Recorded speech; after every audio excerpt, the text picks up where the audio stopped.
साथी मैंने एवं आम जाना आरसीएम एप्लिकेशन रे निजर आईडी को किपरि लॉगिन करवा।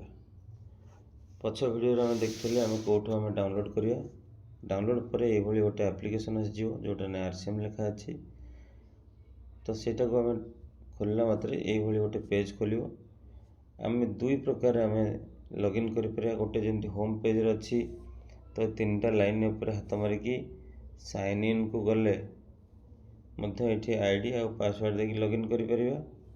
आ गोटे बाट अच्छी अकाउंट को गले से डायरेक्ट साइन इन मारियो तो साइन इन टाक मारले आम लॉगिन करिपरिबा।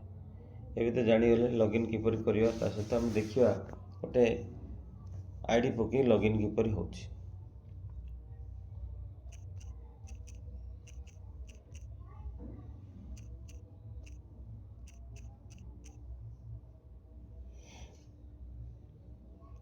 तो ये देखंतु आईडी लॉगिन कला परे से किसी गोटे नोटिफिकेशन इम्पोर्टेंट दौची ताको आम ताको कैंसिल कर दियो।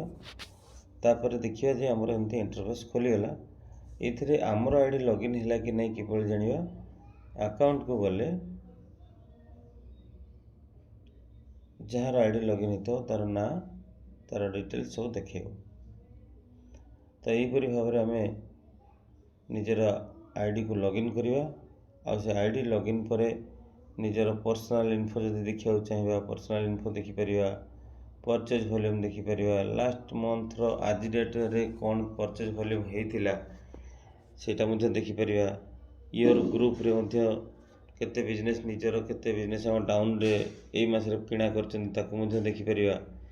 मंथली स्टेटमेंट देखिपर। पासवर्ड चेंज कर किंतु ऑफलाइन को पचारि लेजर व्यू को मास रे केते टंका आछि को अकाउंट को जाइए को दिन से देखिपर। जोनाल सेलिब्रेशन ब्लड डोनर एमती बहुत गुड़े ऑप्शन देती आम ये एप्लिकेशन माध्यम देखिपर। तो ये तो जानिले आम किभली एप्लिकेशन लॉगिन करवा। तो आपण माने एप्लिकेशन लॉगिन करंतु।